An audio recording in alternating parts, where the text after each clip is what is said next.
Welcome to Tiny Marketing. This is Sarah Noel Block, and this is the podcast that helps B2B service businesses do more with less. Learn lean, actionable, organic marketing strategies you can implement today. No fluff, just powerful growth tactics that work. Ready to scale smarter? Hit that subscribe button and start growing your business with Tiny Marketing. Hello, everyone. Welcome to the Tiny Marketing Show. I'm Sarah Noel Block, and this is episode 123. Today, I have Kendall Cherry talking about how you can create stories that sell for you. In the last couple of episodes, we've been talking a lot about selling. In episode, it was 2 episodes ago, episode 121, we talked about how to sell without using social media. And then in 122, we talked about how to sell in the DMs and in social media. So the complete opposite. And today we're talking about how to sell in every story that we tell. So we're on a little selling binge right now. Today, I want you to really dig in and understand how every piece of content should sell for you. You should be able to tie in your offer to whatever story you're telling. And another takeaway that I think that you're going to get from this is the importance of attraction and repelling. So a lot of us come from this state of mind where it's really difficult when someone doesn't like us. But when you own a business, when you're human in general, not everyone's going to like you. You're a person like the rest of us. And not everyone's going to vibe with you. And not everyone vibes with me for sure. Just look at my comments. But the thing is, intentionally attracting and repelling by using your transformational promises, your messaging, your stories, who you work with in the right way, you're going to pull in the right people and repel those red flags right from your content.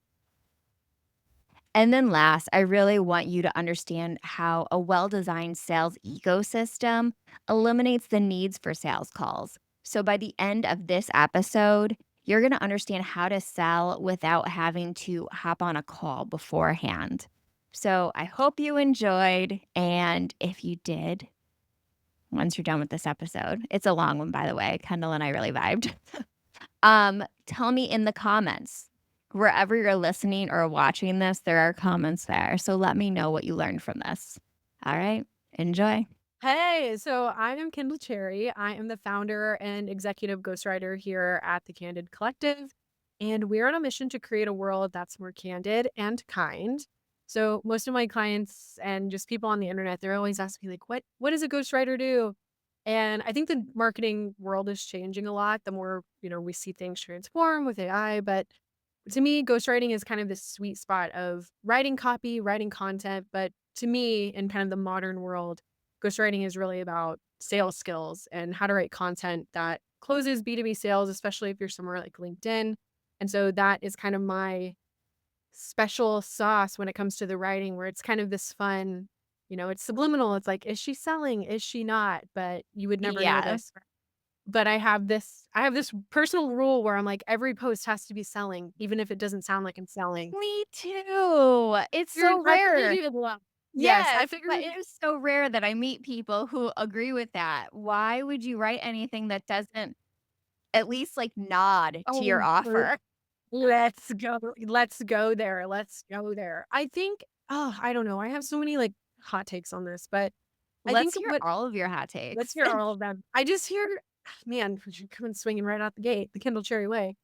I just think that a lot of times people right now, especially in the creator economy, is so this sexy buzzword and, building an audience and monetizing and all these things and monetizing content, which is great. But I think that when we're writing content, all of these courses that people buy from big name creators, they're always talking about the writing. Not once have I ever seen a course that's like, these are the sales skills that you need to have in your writing in order to close sales for content that converts. It's there. It doesn't exist. It's not You're there. right. You're right. And I see all these people that are like, yeah, I'm showing up, I'm writing.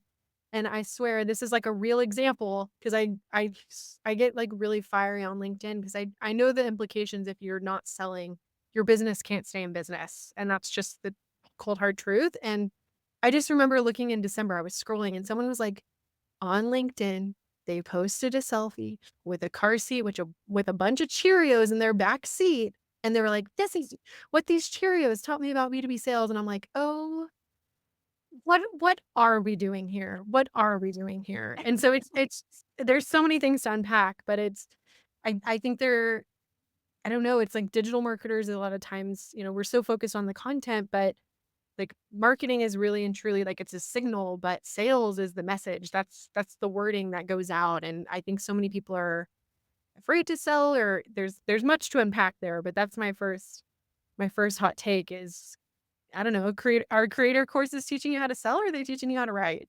I don't know. They're teaching you how to write, absolutely, because Yeah. as, like, my formal education is in writing and Yep. marketing, Yep.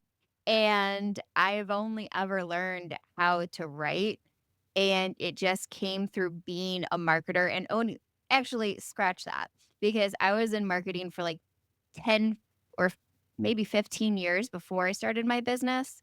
And selling wasn't even really on my radar Nope. until I had to sell for my own business, and I was like, "Well, I really need to figure out how to do this," and that's And when I was like, "I don't have time to separate these worlds. It needs to connect," and that is the only out of necessity, is the only reason that I realized I should always be selling. Every piece of yeah. content should lead to an offer. Yeah. Let's talk about that selling, that subliminal selling, because I like Yeah. that you talked about that. I always talk about, like, subtle selling, nod to selling, Yeah. soft Yeah. selling, and it's really just, like, weaving in your offers into stories. Can you tell me how you do that and how other people can emulate it? Yeah. So I have a few like story frameworks that I really like to lean on, which spoiler alert, they're rooted in sales, not in writing. But there's Mhm. a few stories that I think work really, really well. The biggest one that I see that there's a lot of like subconscious like discomfort because I think a lot of times it's different. I get a lot of clients that I work with where they're like, I used to work, decades in tech sales or whatever else. They understand sales. They understand like to own a business that runs on sales, you have to sell. Like they get the basics. And Yeah, then there's this, like, weird thing that happens when you're like, "But I have to sell myself, and I have to, like, it is brag about weird. myself?" And you're like, "Wait, no, no, no, no." And it goes against everything, that we're taught. I will say I also write for probably 95% minority business owners, so women, people of color, LGBTQ, or some kind of intersectional. This is, like, one of the biggest behaviors I see is this, like, fear of visibility, fear of accepting money, wanting to do good, authenticity and integrity are some of the biggest values that my customers tend to have, and so there's this big, like, I don't know, it's like this big moral battle, honestly, internally of like, well, if I make money, am I a bad person? And it's like, no, you can use money as a tool for many, many, many things. But I think the one story that people get wrong, and it's hitting right on the like, am I gonna brag? I've got to be humble. It is. I call it a money-making testimonial, but it's basically your client case study. This is the client and the transformation. This is the before and after. This is what happened. This is how I saw the problem and how I solved it. And ew, the part everyone hates. What are the results? It might look like revenue wins. It might look like time saved or, other areas of a UVP, but it's those stories that people wanna see mirrored before they're gonna invest in you, especially if you're selling anything remotely high ticket. So that Mhm. that one, it's like I see people on LinkedIn and they're like, 5 stars, photo of the client, copy paste testimonial, and I'm like, "You're making the customer do so much work trying to interpret the value versus you just telling them the transformation." So Yeah. that's usually the one I see the most from anytime I see the 5 gold stars on LinkedIn, I'm like, "Oh god." Like, what are we I'm doing here? yeah, no, I'm with you. So the topic that you had called out was the top 5 selling story frameworks, Yeah. and I have used this one that you're talking about, and You're right, and it's actually worked on me. I started using it because I was like, "Oh, damn." It's bottom of the funnel sales, baby. It's bottom of the funnel. I can track because I do it now like clockwork. I have a rule every 2 weeks, it's going on LinkedIn. Once a month, it's going to my email list. I can track when I send one of those, we've got inquiries coming through. Like it's almost like clockwork because it's the bottom of the funnel selling, but you have to kind of like face your own demons and your own fears of like, but I don't want to be too braggy. And I sometimes hear people too, they'll say like, you know, I don't want to use my client's story or it has to be anonymous. Most of the clients I tell the story about, they're like, please tell this story. This is crazy. You made me like a ton of money. Like I want you to tell my story, or they win time back, or they win time with their kids. Like, I don't know. Those are the things most people are actually really excited that you got to partner with them. But there's this like weird, again, it's kind of, I don't know if it's a confidence thing or a visibility thing, but it's one of the most important parts of the storytelling that I think we need to be sharing. Yeah, yeah, I get where they're coming from. I feel uncomfortable, like, calling out specific clients. I'll usually change their name when I'm telling the Yeah. story, Yeah. 'cause I don't want them feeling like I'm monetizing their experience, and maybe Yeah. that's just, like Just ask their permission. Just say, yeah. "Hey, can I write this story about you?" That's the biggest thing I've learned is, like, anytime, because I used to have people, like, screenshotting, like, "Holy shit," and they'd share stuff and be like, "Can I share this with, like, the context?" And I think that's the big thing is we live in this, like, very, let's say, like, highlight real world. We don't know if, is it all-time revenue? Is it, like, some numbers you inflated? Yeah, Like, we there's don't always really blurriness. know. Yeah, and so it's this again, it's kind of this fear of like, well, I wanna be in integrity, so I'm not gonna do it at all.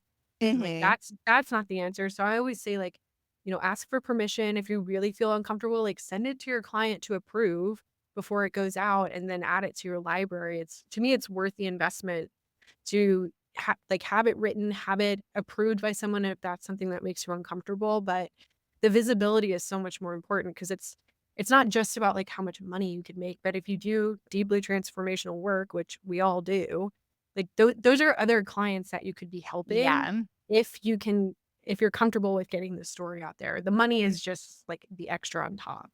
Yeah, yeah, and I wanna add, like, calling out their niche or, like, who they are in that post helps a lot too, because then other people that are Totally. within that niche or that role can be like, "Oh, oh, that's me. That could be me." Totally. Yeah, people, I think a lot of times your customers, like sometimes, especially with higher ticket stuff, sometimes they just need permission that it's okay for them to invest in you.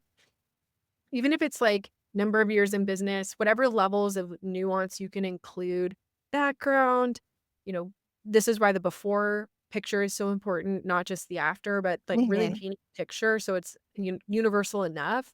People really like, if I'm gonna invest a lot of money, like, I wanna know that I'm gonna get the outcome that I want, and I also wanna see it interpreted in more than just a sales page. I don't Yeah. wanna just be like, "Okay, pain point 1, 2, 3, 4, 5." Like, I wanna see this story, the richness, the nuance to understand, like, paint me a picture. What does this actually look like? Vision cast for me. Like, is this even something that I want? Or would there be another provider that could maybe, do something a little bit different that I'm looking for? But, like, you win all the way around, whether it's qualifying leads, disqualifying leads, attracting, repelling, it kind of serves every function in the marketing department. Yeah. People underestimate the value of repelling because you're on a lot less sales Ah, calls that go nowhere. oh my gosh. Yes. So I don't even like really get on sales calls very much anymore. It is pretty rare for me because my content and the ecosystem is kind of selling for me all the time. So whether it's on LinkedIn or the emails that we have, my services guide, I've got this really great ecosystem where I don't, first off, I don't have to get on sales calls. And pretty much any inquiry that's coming through, I'm like, "Yep, I can help them. I can help them." I typically don't even really reject people at this point, and if I do, it's someone where I'm like, "Okay, you're not quite where I need you to be. Go read this book, and then, Yeah. then we'll be ready." But it's the repelling thing, it's like, I don't wanna use my energy, like, repelling people because I do wanna help, but I just need you to be in a certain either like mental space or like level of business comfort. Your offer has to be at a certain place. Or if you're going to hire me to fix it, know that it's going to be an investment. But yeah, the repelling is such a huge. It's definitely one of the better revenue generating like areas if you can it kind of amp that up in your content as well. Yeah, and I think that it probably flips people on their head. They're like, Wait, Oh yeah. describing who you don't want to work with, like, pushing people away is helping you Mhm. sell, and it really does, and you waste so much less time. I'm Totally. curious, though, about your sales process because you have a service, and it's not always easy to sell a service without a sales call. So do you have an application process? No, not really. So I pretty much my inquiry form is my application. So it is at this point, I think for me a few years ago, I was kind of in this place where I was getting, qualified and disqualified leads. And I needed a way because I would just, I was sitting on the sales calls and I was like, well, we're having the same conversation. Like this is just not that I don't love my clients, but that's time that I could be writing for them. And so for me, the kind of sales process really looks like, lead gen from whatever source. So that could be usually LinkedIn. That's kind of the only place I'm doing any kind of marketing right now. So, someone Mhm. gets it into my ether, whichever way. Most of the time, people end up on my email list. I have a email newsletter called Wallflower Fridays. I go more into the specifics of, how to tell stories that sell. But I do that newsletter on Fridays, and then on Mondays I send a sales email. That spoiler alert, it's from a content library. It's not. I'm not writing it fresh every week. It's a 6-month content library that runs back, and I have a service guide where I don't post my pricing anywhere online. So a lot of times people are kind of looking for what it is that I do. The content's already kind of, I'll say, customer acquisition wise, like people are, if they're downloading the services guide, like they're probably 90% sold already on wanting to work with Yeah. me in particular. And so that's where they get, here's my process, here's the pricing, here's all the things, here's how the wait list works, here's the form if and when you're ready. And then the inquiry form is the application, but it's pretty in depth. Someone told me once last year, I was like, oh, I'm sorry, but that's how I know you're gonna wanna work with me. And he was like, "This took me like an hour to put." But it kind of does weed out, like, either someone's gonna take the time to fill it out, and I'm gonna get a lot of great data and know exactly what they need and what the problems are, and I can diagnose it in, seconds after seeing kinda what's going on. But it's also this really great way for someone to do their own self-reflection process to where when I send a proposal out, because I don't get on a phone call, I just pretty much say if they're aligned, which they mostly are, Here's what I think you need. Here's a video proposal that takes the place of a, sales call." Me just saying, like, "This is what I think you need, don't need. This is what I would do if it were me." I usually ask for the budget, like, explicitly and work with them to see what makes the most sense. But it's not I just hated, like, even the idea of sales calls where I'd be like, "Oh my gosh, if I have one at 2 p.m., like, my whole day is, like, waiting around for the sales call." Yeah. And especially as a writer, like, it's really hard to get into the, like, creative kinda Yeah, that mode you really mode. need to be in. Start and stop, it doesn't really work that way for me. I need, like, a full day of, like, airplane mode to really get into it. And so I just started seeing, like, okay, what are some places and some stoppers, like, I'm having the same, questions usually on sales calls. Let me add a bunch of FAQs to my services guide. I want people to get onto the email list and get to know me a little bit more. I don't normally like to work with people that aren't at least little bit familiar of like who I am and what I do. I want someone that like respects what I'm doing, which is not just the storytelling and the sales, but it's my writing is usually a lot more nuanced. It's usually I've got, 3 kind of sub markets that I'm writing for all at once. And so Mhm. I want someone that kind of also appreciates the craft a lot as well. I get people that are like, one of my clients was like, "How come every single email you're writing is making me cry?" And I'm like, I wrote it that way. Thanks. I wrote it that way intentionally because that for the kind of people that she's wanting to work with, like, that works really well, as kind of a coach and a consultant. And so it's getting people that really respect what I'm doing and the storytelling and the sales, but like appreciating the craft as much as well as because I want to work with people that get what I'm really doing over here. And so more repelling and just Yeah. creating more resonance wherever you can. No, that makes sense. So your sales process is built to attract and repel throughout the entire thing. So you have to do Mhm. less of the manual selling. Yeah, I'm very anti cold pitch. I do not do any of that. I'm Yeah. very much like, organic lead gen, and I just trust. I've had clients who are, like, completely broke and, like, knew that they couldn't afford to pay me, and then, what do you know, they have, like, a big splashy launch or, like, something finally kinda works, and then all of a sudden they've got budget to work with me. So, online business changes so fast that I wanna attract people, whether you get a huge windfall or whatever else, like, uh I just wanna work with people that they know that I'm the right fit, whether they're ready to invest, like, right this second, or I think the longest person, I call it a long-time lurker. So someone who's been in the Yeah. audience, they're not really, like, liking anything because they if you like or comment, they think they're gonna get in this, like, shitty sales process.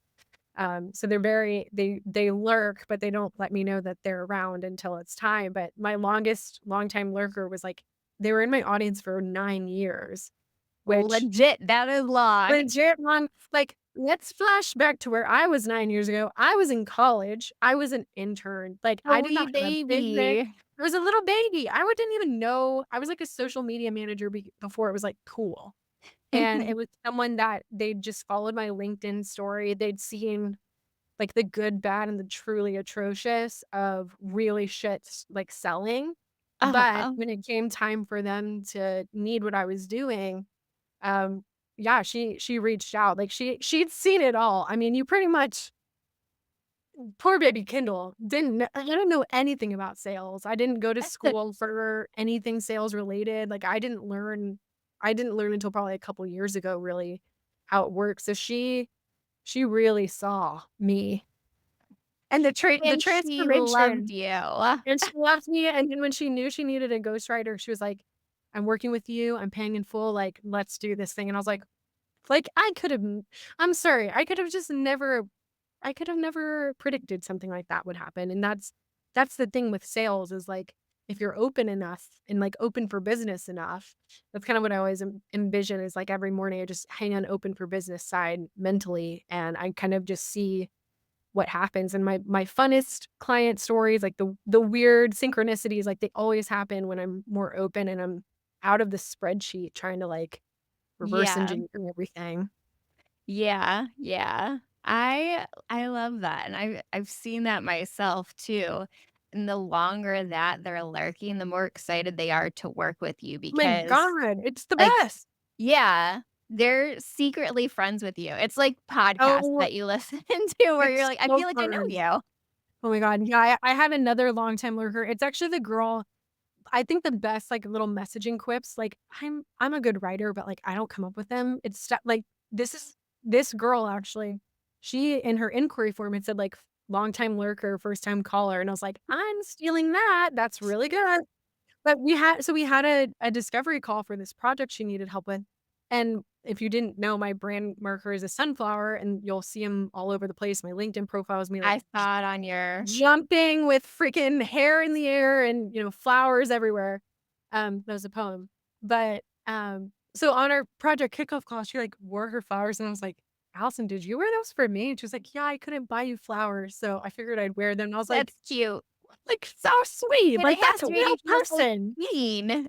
Yeah, well, and it's so genuine too, and I think that's the thing, like, we can get that can get lost a little bit in the online world, especially there's a very toxic side and, like, capitalistic side to kind of, making money on the internet net, and I think people forget, like, there's all those little magical moments that, like, that can happen, but it's never for me at least, it's never happened when I was, like, worrying about money, knee deep in my spreadsheet, stressed to the max, like, it usually happened when I was open, I was, like, enjoying myself, I was having fun, and then it's like the universe just drops in again, Yeah. "Girl, yeah, buy you a bouquet so she wears one for you." It's too good. It's too good.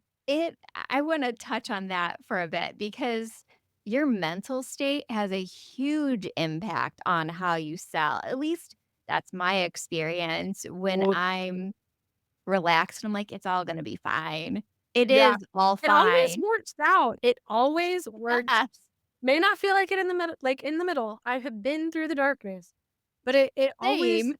it always works out, and it's every time I'm always like, "Shit, that was better than," like, even if I would've come up with that. Like, I Yeah. do it all the time where I'm like, I'm a writer, and, like, some of the shit that happened, like, I couldn't even write this. Like, it's better if I don't worry about it, because then I get some crazy synchronicity or something else. So it's Yes, the but it's universe is like, "Here you go." here's a really great fun story, but it's so hard in the moment because we get I mean, there's so many reasons, right? There's so much pressure. I know I feel like this on LinkedIn, and I feel like I have a pretty solid, like, mindset and headspace when I'm like, "Should I be wanting to make more money? Should I have a $2 million business already? Like, why am I Yeah. behind?" That I'm not doing that. Like, I know what I'm here to do. I know what I'm wanting to do, and I'm really grounded in that, but it's really easy when a lot of people's marketing platforms can have a tendency to lean, shame-based, scarcity, lack mentality. It can definitely I mean, even the strongest mental people, I think, can still fall, victim to that or feel influenced by Mhm. it when a lot of the times too, some of the stuff they're posting isn't even true. Like, Oh, a lot of it, it's like when did this spreadsheet or, like, when this screenshot actually get taken? Like, come on. yes, or they're only telling you a little piece of the story, so it Yeah, looks so good and shiny, but in reality, they're in dead up to their eyeballs. totally, totally. So we talked about one, storytelling framework. Oh, yeah. We talked about our client stories. Mhm. So let's get into the next one. How else can we sell through stories? Yeah, so the next 2, I'll say they kind of pair up together. This one is classic marketing. We love to talk about pain points and success factors. I think a lot of people feel really intimidated by talking about pain points. They Mhm. don't know. I know for me, that was a hard thing at first where I was like, "I'm not gonna capitalize on someone's pain points," but, like, to provide a solution, you must share what the Yeah, it's problem kind is. of That's just important. that's just duality. That's just all that is. And so the thing with pain points that I found is a lot easier, they kind of go together, is painting a picture of a day in the life. So you could do this. Um, you don't necessarily need to like use a fake name or anything, but just take someone through like, if it's painful right now, like I bet you XYZ, like use examples. I find that the more specific that you are, the more premium the sales messaging goes. So there's Yeah. something that I like to talk about. People use like, especially in AI world, like lowest common denominator messaging. It's the same thing. Like if it's the most obvious pain point, you and your, 50 other competitors have also thought of it.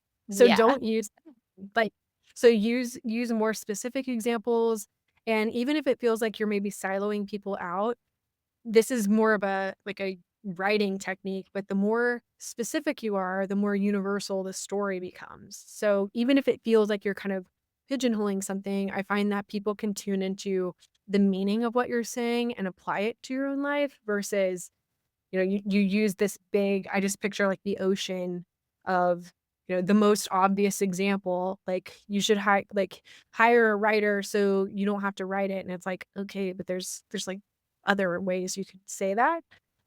So I Yeah. find when, like, day in the life, you can do either, um again, you can do it with pain points or success factors or solutions is a really great one, and it's just vision casting, and it's just taking someone through, like, imagine what it would look like if, and really just diving into what that could be with your offer or your service or your product as the hero, really. That really does work, and I've been sold that way too because your body honestly feels, like, a little looser when you hear that imagined statement. Like, Yeah. you're right, I could imagine that, that is Mhm. what my life looks like now. Now take me on that journey. Show me Yeah. how. Right. You're like, "Oh, someone finally gets it." Like, I know I feel it Yes. times where I'm like, doing my best out here. And again, the more specific you are, the the more it tends to kind of lean into your actual experience. So even if it's not 100% the same, it's the, okay, well, this person works with someone that's kind of in my same what I'm going through, so they're gonna get it.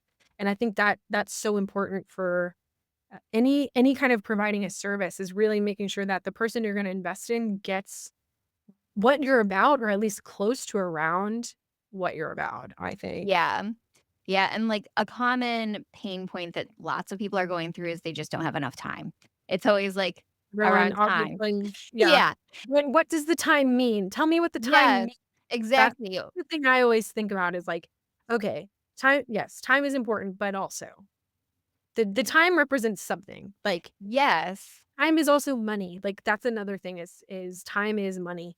And so I think that people just need that kind of example of what the time could be used for, what could the money from the time be used for. Like there's a lot of examples that you could go into with Yeah. examples. Connect it like, look at some of your clients and see what do they do with their spare time so you can connect the dots because it's very likely, like, if you like your clients and you want to clone them, that other people probably also wanna do that with their spare time.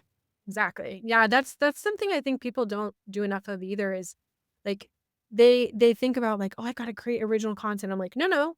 You want to figure out a way to bottle up your best clients, your favorite people to work with.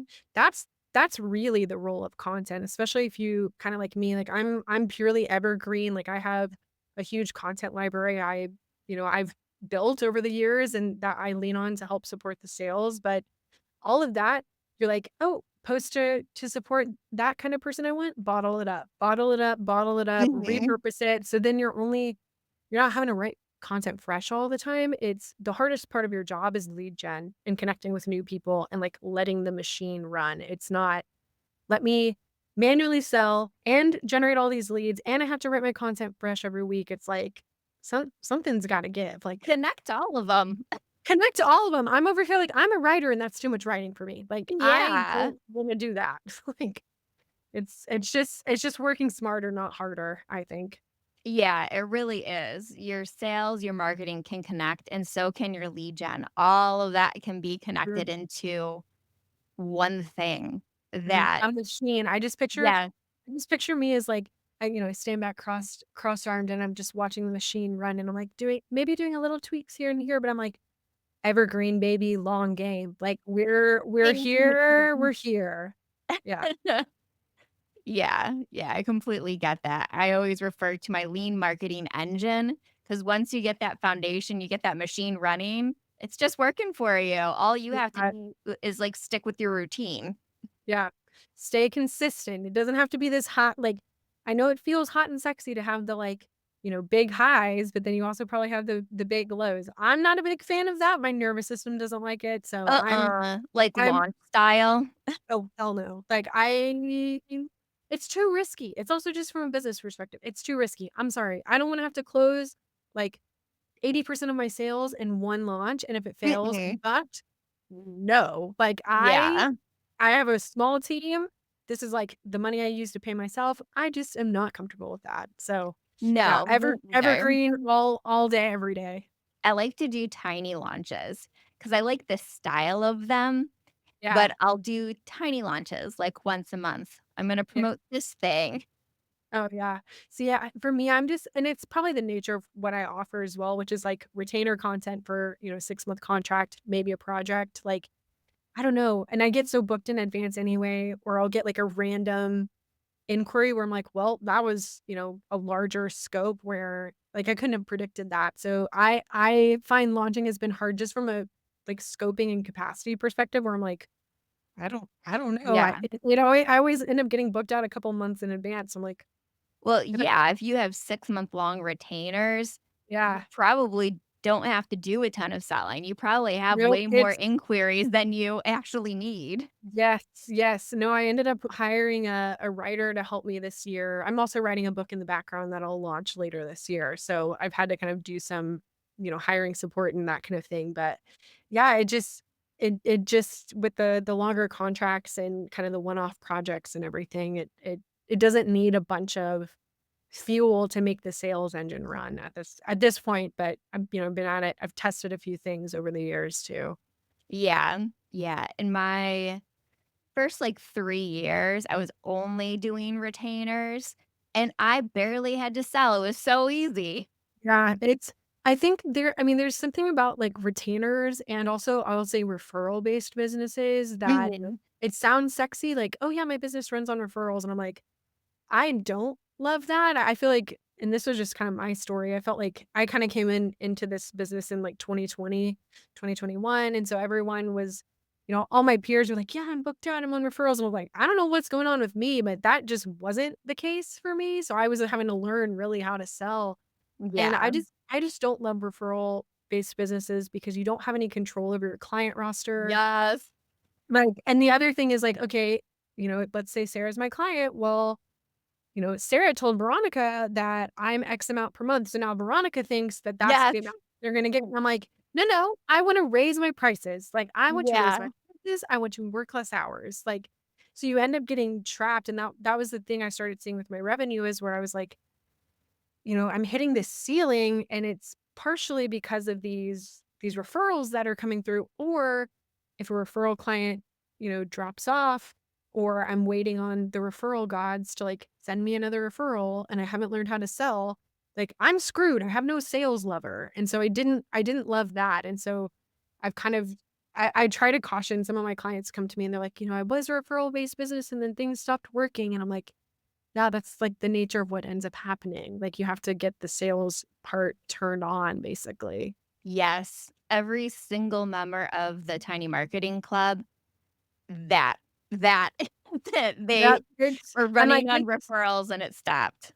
yeah, this is how it goes, and a lot of times and classic, I'm curious if this is what happens, but a lot of people when they have referrals, they're like, "Oh, I'm fine. I don't need to do any of my sales and marketing stuff." Mhm. Disappear from LinkedIn, disappear from Instagram, and then I can tell you the moment someone's client rolls off because 'cause I'm like, "Oh, look at that." All of a sudden, they're just, like, back from the dead, and I'm like, for me as somebody that's gonna invest in, any kind of high ticket service, I'm like, I wanna know that that person is consistent and that they know what Mhm. they're doing, and so it's actually, like, a huge red flag to not be consistent and to kind of go through these like, feast and famine in your energy and consistency and showing up in sales and marketing, spoiler alert, mirrors the feast and famine in your revenue.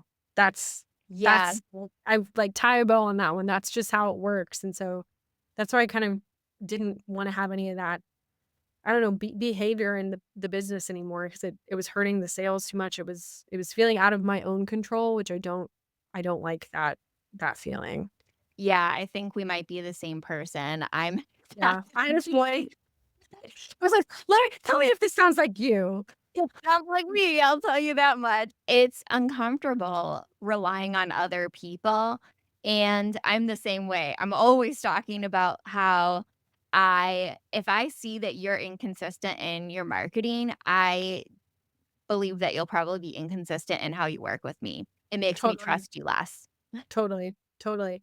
Yeah, I think people get so confused with there's always like that, no like trust. I'm like, there are certain behaviors that people look for. They're way more important than like no like trust in the content. And the consistency is by far the I think biggest one. yeah, I think that the trust is part of the consistency. Like, it's Mhm, lost if you say you're gonna show up weekly on a YouTube show, for example, and you just drop off the face of the earth. My mhm. trust is gone. Yeah. Or even, I mean, if you think about it, I mean, especially if you're doing any kind of like a program based with a cohort, that's a really bad red flag to kind of show Yeah. off. If you go through these like high launch periods, or I'll see even sometimes with like clients who run ads, they're like, "Oh, it's cool. I don't need to email my list anymore. Like we burned the leads that we had, so we'll just go generate a bunch of them from ads." And I'm like, "You have so many like potential leads just sitting there waiting. They Yeah. wasn't the right time for them then. Like this could Nurture be those easier." bad boys. Yeah. It's kind getting easier. Get a 6-month content library. You will thank me later. You will thank me later. Like it's just it's funny that things that I think people think business how it should feel so much sexier, and then it's like the boring is the thing that creates the Yeah, really bolts there's for me. nothing sexy about it, it's routine. Yeah. I call it my everyday profit habits, and it's Yep. just, like, simple things I do every day that bring in leads. Yep. It's boring, but it works. It's boring, but it works. What's some get a fancy drink and one of your 5 cups on the table, get you some good music going, drink a cup of coffee, call it a day. Like, it's Yeah, just well, your nervous system also will thank you for how grounded you feel in doing it versus the, like, "Oh, shit, I need a client now," like, freak out, do all the things. Like, that for doesn't real. feel good. Yeah, so No. it's not sexy, and no one's talking about this on the internet because 'cause we're all making $1,000,000 in a weekend or whatever. It's Yeah. not happening. Yes, whenever I tell stories about, like, big sales days, I always give them the asterisk, like, I was nurturing those relationships for months before Yeah, they no, just that happened to all sign on the same day. no, literally. You're like, "Oh, this big month. Let me tell you about my, 35K and the 4K the next month." It's because they all closed on the same day. Yeah, Like, it spread just it out. worked out that way. So don't Yes, think I'm spread it special. out. Yeah, exactly. But good people don't I think part of it is there's people make it seem a certain way, and then it's like, "Well, if they did it, then I'm gonna do it." And so that's toxic. But then Yeah, there's not a real, like, truth saying of like, "No, this is, like, what they're doing." 1, you don't have to do it too, and it also doesn't mean anything about you if you had a slower sales month for whatever reason, like yeah, they happen all the time. yeah. And It's no one's talking about those. no, no, it's not sexy. Yeah. It's not sexy, but it's real life, and that is I don't know, I think I wish things could be a little bit different, and I try my best to be especially with sharing the nuance of, like, this is how this happened, but, um, yeah, it's interesting what people will pay you to believe, I'll say that. Yeah. I have started talking about my slow sales months, like, 3 months later so I can show them what habits I added to fix that, but Yeah. that's the most comfortable I can get. I can't talk about it while I'm in it because 'cause I'm too deep in No, it. it's terrible. Well, no one No. wants you to get kicked when you're down, which this is Yeah. actually a really great segue into, uh, Into the 4? are we in the 3rd one or the 4th one? Let's see, 2 and 3 you combined into Yes. So one of them is lessons learned there you is go. one of the big ones. So thank you for the cue up. But yeah, I think and it's this weird thing on the internet. There's kind of two traits. There's the like, okay, well, if I'm honest about like this was a hard sales month, then no one's gonna trust me. I personally, the reason I really like sharing lessons learned, give it some time. Don't talk about it when you're in it. Like something my coach and I talk about is like I never push publish on an unprocessed thought. Mhm. So, like, make sure you've, like, wrapped it up, you've done the postmortem, talk about it, but you can usually trace back, like, okay, what caused this to happen? But lessons learned, I know for me, especially someone that, provides high ticket, but also I write high ticket and also I invest high ticket. I wanna know that someone has the business acumen to get themselves out of a hole. So, Yes. right, high ticket sales is super interesting because and, like, premium sales messaging it no longer is about just getting the, like, the economical solution. These people care about that you have nuance, that you have range, that you've not only, made it X amount of thousands of dollars or whatever else, they also wanna know that you know how to navigate out of really tough spots. That is where the actual, like, gold comes from Yeah. with some boundaries, I will say, with some boundaries. So a lot of people will be like they'll ask me like, "Well, I'm supposed to be like hashtag vulnerable, right? Like I'm supposed to talk about this like big mental breakdown I had." And I'm like, "No, you don't have to do that. Yeah. It has nothing to do with your Cringy.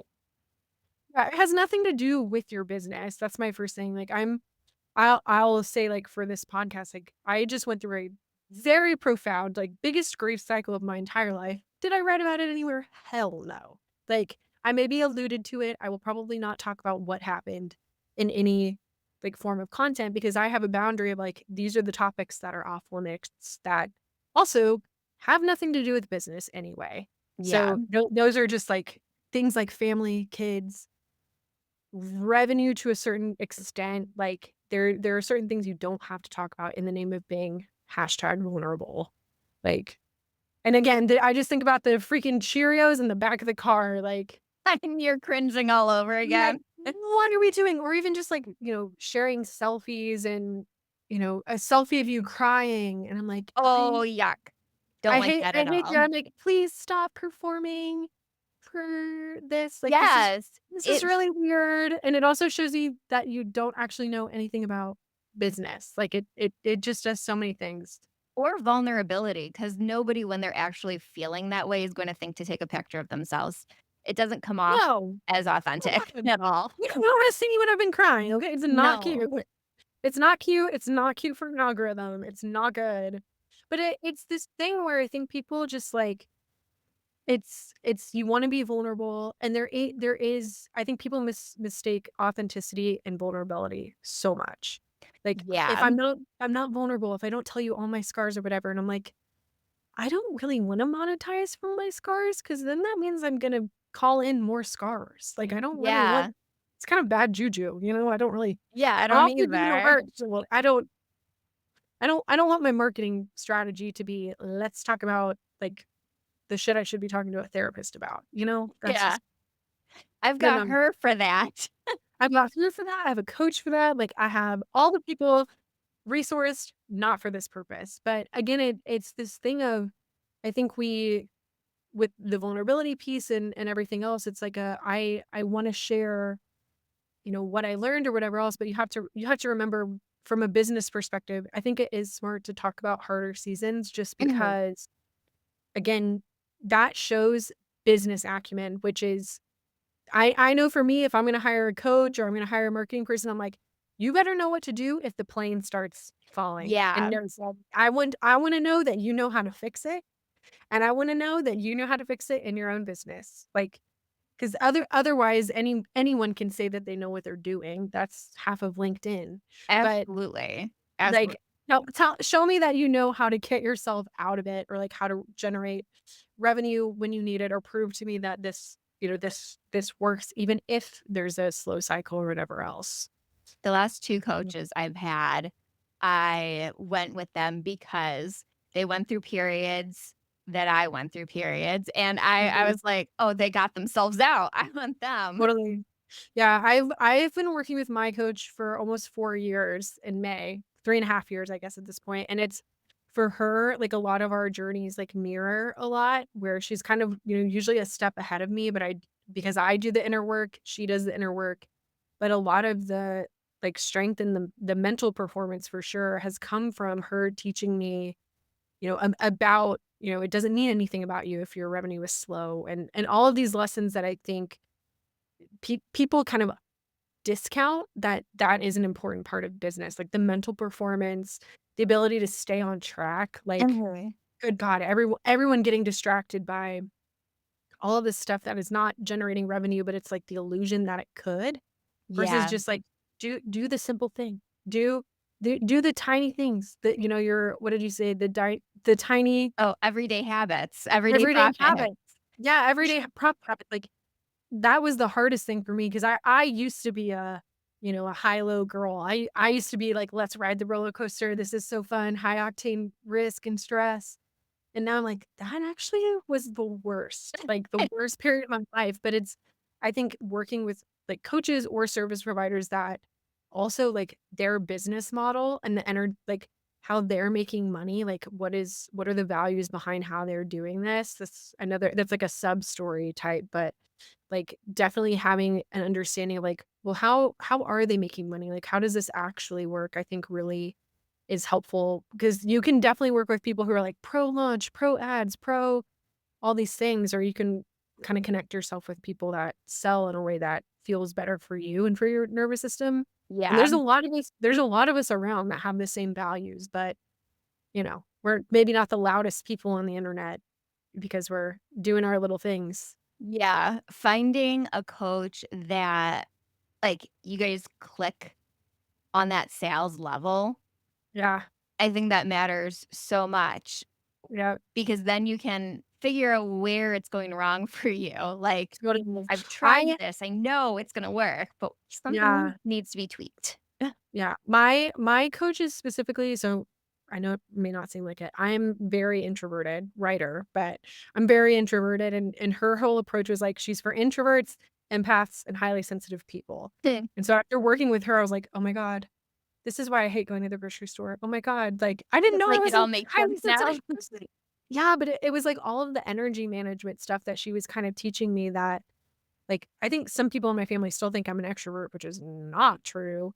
So it's very interesting, like, working with someone that the values and how they sell, like, a lot of the like, think about it, okay, if I'm an introvert and an empath and a highly sensitive person, sales calls are, like, not a great energy Yeah. giving thing for me. So that's kind of how we built my sales ecosystem to make more sense for me, my personality style, but also, like, the function of my business. I'm a writer, so it's hard for me to, you know, do a couple hours of work and then do a sales call or, do a podcast interview and then jump right back in. Like that, it doesn't make sense for what I'm doing. So finding a coach that can really honor who you are and what you are and how you prefer to work, I think is really important. Yeah, I really wanna highlight that too. And so many entrepreneurs or people who want to be an entrepreneur feel like they have to fit into somebody else's box, but Mm, really it's about finding the systems that work for you and your mhm. energy levels and how you think. And once you find that, everything will feel natural and it will flow. Yes. It doesn't Yeah, work. there's a lot of coaching that I think with and it's definitely still happening. It was giving like 2020, 2021 coaching industry MLM vibes Yeah. where it was like, "Oh, I made all this money doing this thing, so now I'm gonna teach you how I did it." And you're like, "Well, first off, I'm not extrovert extreme, so that's like 90% of what you're about to teach me is actually terrible." And I've invested in coaches like that where it's like, "Cool, I learned one way and one marketing strategy and ecosystem that does work."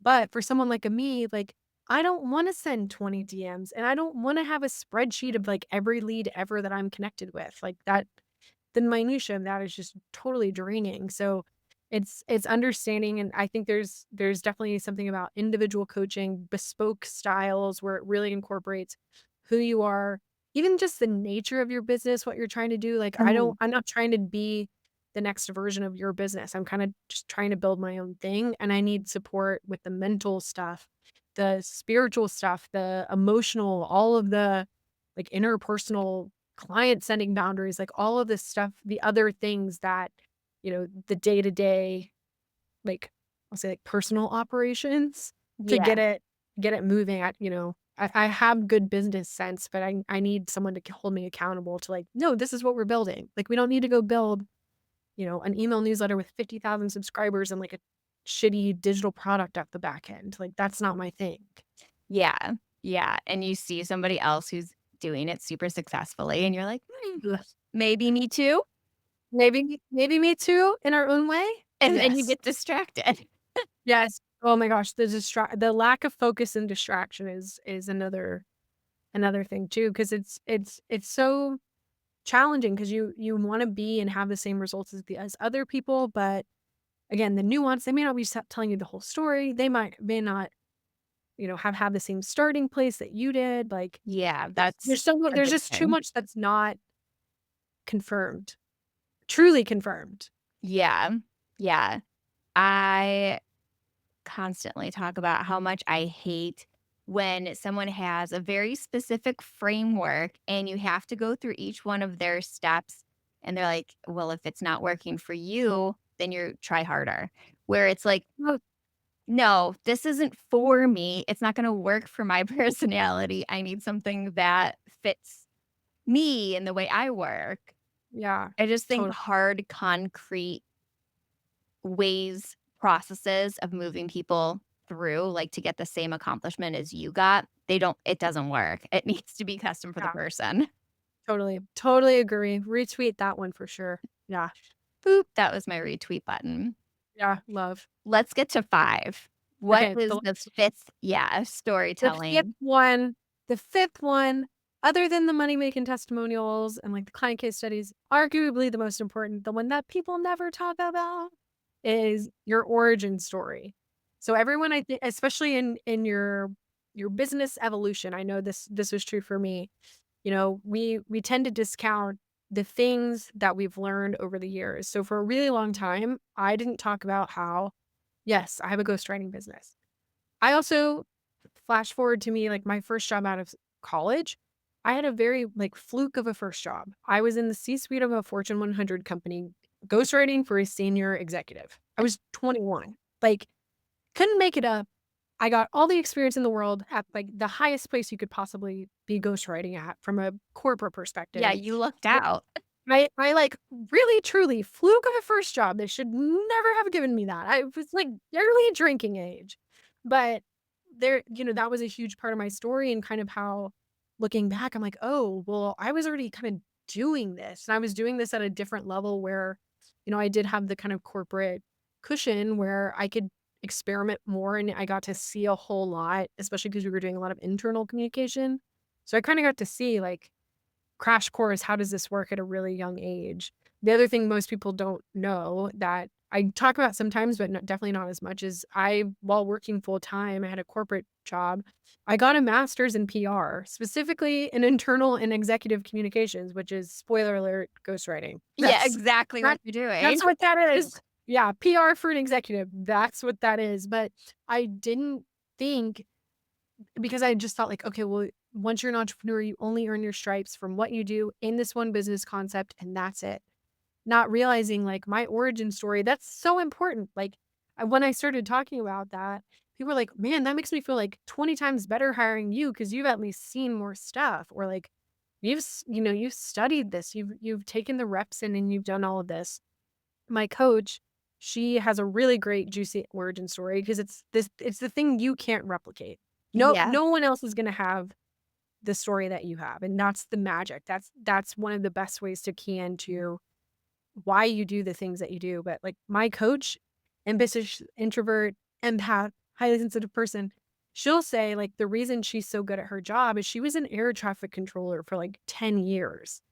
And she actually tells this story. She'll say that, um she had this client that wanted to work with her after finding out that she was an air traffic controller, and the reason this client signed on to work with her was because they said, "That's someone's brain that I want on my business." Like, your brain, the things that you're good at, and the past experience you have, like, yes, you might be a coach or a consultant, but, like, that thing, whatever that special experience, they're either super connected to it from a values perspective, or they're like, I don't know a lot about air traffic control, but, you definitely know about complexity, like, Yeah. that's the big thing that I think a lot of people I think people think, "Oh, I'm supposed to talk about, this is why I started my business."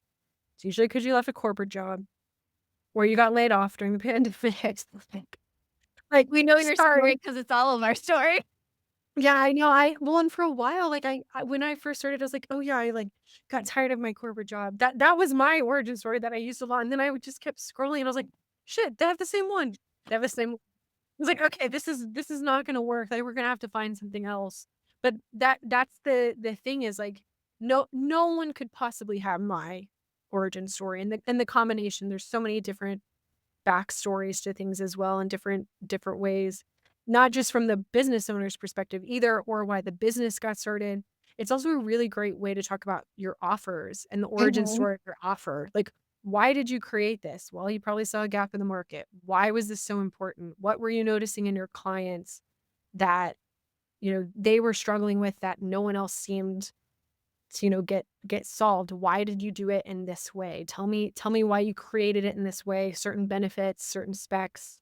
That origin story is, again, besides kind of client testimonials, that is kind of the magic I think that kind of weaves into every business and every story that you could be telling, because it's something that no one else is going to have. Yeah. It's impossible for anyone to have the same combination as you, and if they do, you're not looking hard enough. You gotta do a little more soul searching, because I sit all day, every day writing origin stories for people, and I'm just like, "Dude, this is juicy." Like, there's just a million and one ways to spin it and talk about it. Yeah, there are. I write a lot of LinkedIn profiles for my clients, Mhm. and that's one of the things that I have, and usually their experience section is the origin story of what Right. made them the person that they are today that launched the thing that they're doing, and they're Yeah. so fun and interesting. Yeah. Well, no, origin stories are great too because what's actually underneath them, again, those like universal themes, the more specific we are, they resonate on a universal level. Origin stories are so fun because you can tell it 20 different ways Yeah. just with different stories or different values. And so like I could tell you my origin story, but I'm using it through the lens of authenticity. Maybe I'm using it through a lens of rebellion. Maybe I'm using it through a lens of abundance. Like there's a million different ways to tell why you started something, why you created an offer, and those values and the lens that you choose to tell that story through are the things that are going to resonate with someone.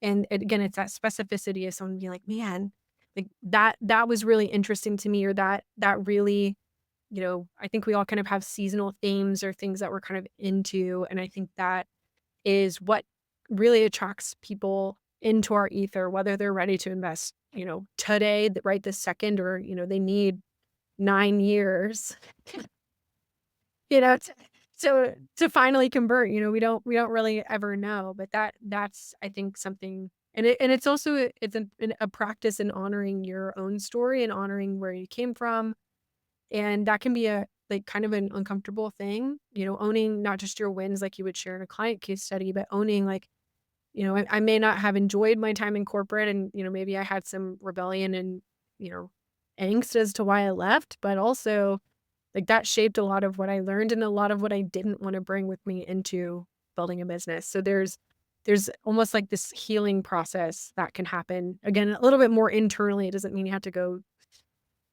blast your vulnerabilities and your past traumas Yeah. or well, but there's a lot of healing, and when you own all the parts of you, that's the thing that allows you to become whole and kind of propel yourself forward. Can also help you reframe your past if it was something that was uncomfortable or bad at the moment. It Yeah, helps you see it through a new lens because that experience led you to the business that you have today. Like my totally. origin story is I was a one person marketing department for a 7 company group Oh, and great. I was overwhelmed. I had 7 presidents. Terrible. It was very hard, but it also allowed me the space to build a framework that worked really well for them, and then I was able to replicate it for other clients. Mhm. So, while at the time I was like, "Oh my god, what did I get myself into?" Now I'm like, Yeah, "Thank God I did," because I had to be scrappy and figure out how to make it all work. yeah, but lessons learned story, that's what people wanna hear, they wanna Yes. hear the origin story, they wanna hear, like, what you learned about that, and I think yeah, the more we can own, I really believe in like neuroplasticity. We have a lot of trauma we store in our bodies. We can re-heal it. We can rewire our brains, and that is part of the process too. Like I think doing a kind of retroactive look at where you came from. Also, if you're like going through a tough season, it's also the thing that's gonna, hopefully create a little bit of a spark and be like, okay, I survived what I thought was gonna be the worst day of my life or the worst season of my life. And, I can see it may still have some darkness, but there is some light there as well. And I think that's what hope feels like, in this business season or, you know, after closing something down or stopping an offer or a launch flop or whatever else, like it always leads to something better. It may not feel like it at the time, but I think I think that's what hope and, maybe I'm overly optimistic, but I think that's that kind of like inner work of being an entrepreneur that really needs to be taking place to get the kind of results and more alignment, going into whatever the next era is. Yeah, it took me a long time to realize that too. When something didn't work out, now I'm looking at it with curiosity instead of disappointment. Like, Yeah. what is the lesson there? What You is mean that I you didn't just accept it right off and like, move on? I feel like I have to like really just sit in it, and this is something else that I write a lot subconsciously under the radar if you didn't know what to look for. I write a lot about grief is what I actually, if you were to pull back and I were to really reveal, spoiler, that's what's actually happening here.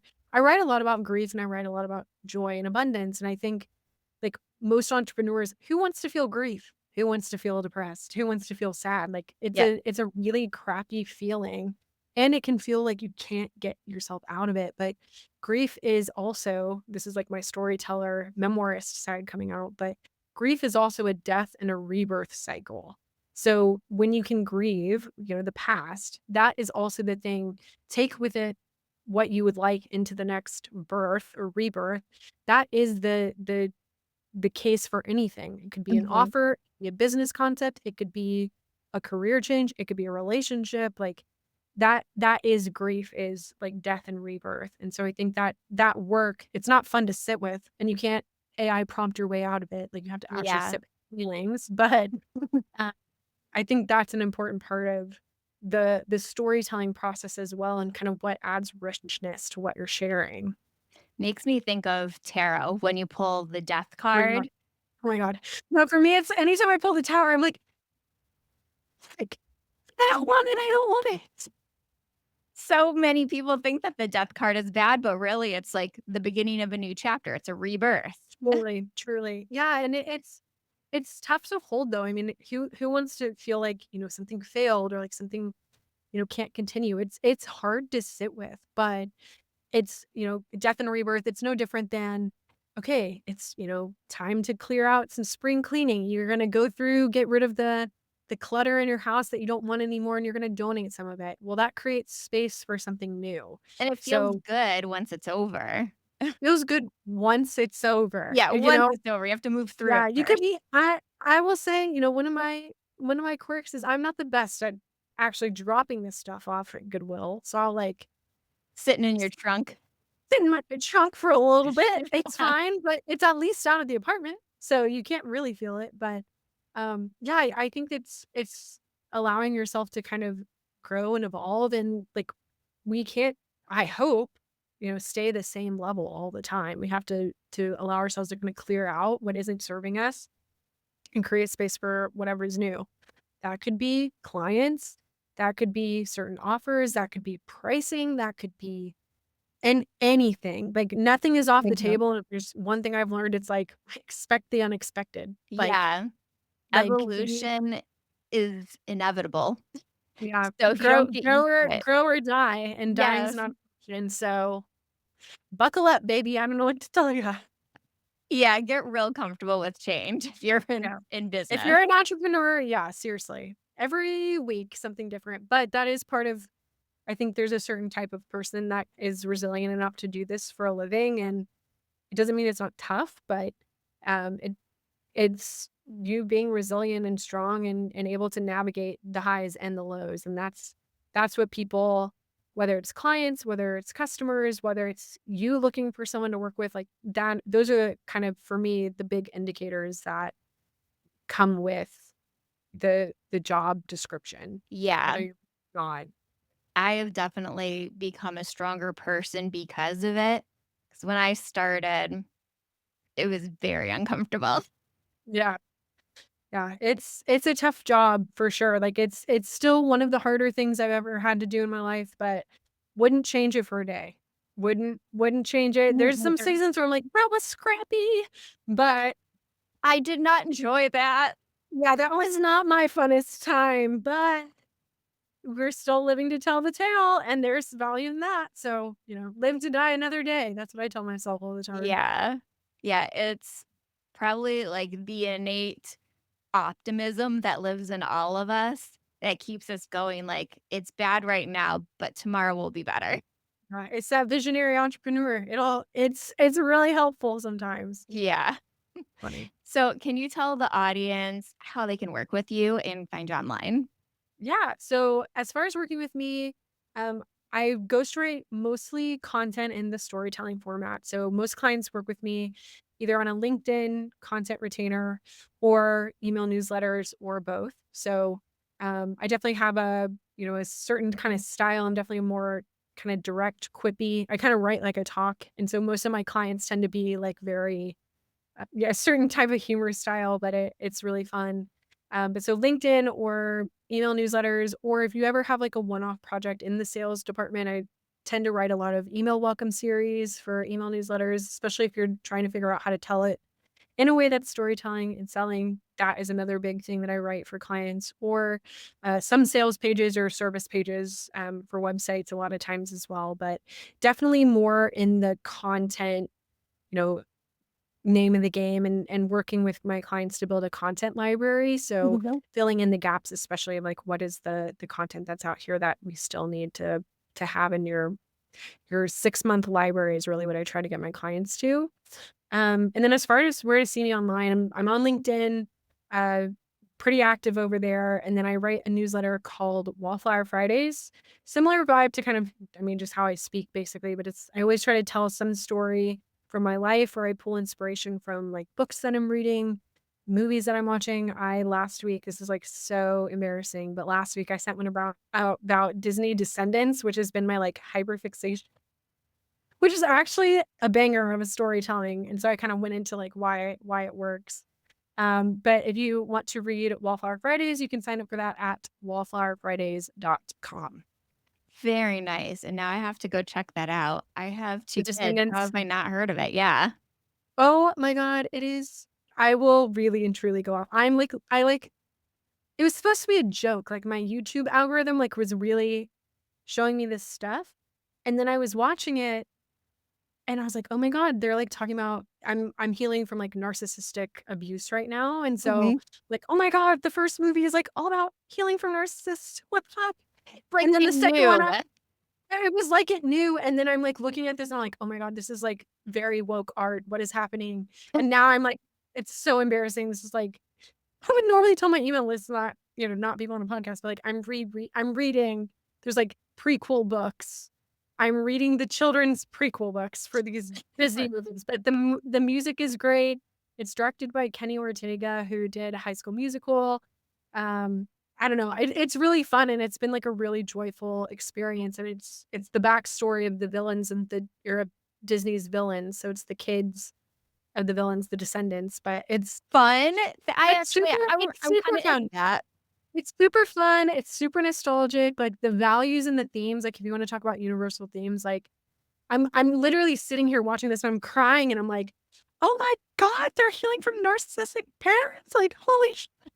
Like, it's just, I think, really well written. It's campy, it's hokey, like, it's fine. The music in the second one is, like, we're playing it a lot right now, I'm just listening to it a lot, but it's a fun, like, kind of, I don't know, just it's a little bit different. It's kind of playful or whatever, but yeah, you can watch it on Disney Plus, Descendants. Well, we have it, so I'm Mm. gonna try it out. Yeah, well, tell me how it goes, because I'm like I said, I'm reading the books. We're deep in it, so we're there. I will. I will let you know. Thank you so much for joining me today. This talk was way longer than my normal ones. I enjoyed every bit of it. Thank you. All right. That was a long one, but it was a good one. So now that this episode is over, this is what I want you to do. Audit your content. Does every post that you've created in the last 7 days, let's say, subtly sell? Are you hinting or nodding or threading your offer into the content and the stories that you're telling? Incorporate storytelling in your marketing, particularly around client case studies, so people can visualize themselves in the place of your current clients. Clarify your messaging to both attract and repel potential clients. It will save you so much time on unnecessary sales calls. Build a streamlined sales process that works for you. So, everybody's sales process is a little different. You need it to work for the life that you have and your business and your offers. So, build one that you actually love. And last, embrace the long game. Nurture leads so they become ready to work with you. So, one way you can do that is through DMs, which you learned in episode 122. If you haven't listened to that, go back in time 1 week to that one. And another way is in the inbox. So, I recently released an email marketing kit that I think you'll love, and it shows 5 different email sequences, templates, and they're plug and play. They show you examples on how you can sell after a freebie or after a client has ghosted you or how to get more butts in seats when you're hosting a free event. So there's 5 email sequence, all designed to nurture your leads and pull them through and help them become clients. You love all things tiny marketing. Head down to the show notes page and sign up for the wait list to join the Tiny Marketing Club, where you get to work one-on-one with me with trainings, feedback, and pop-up coaching that will help you scale your marketing as a B2B service business. So I'll see you over in the club.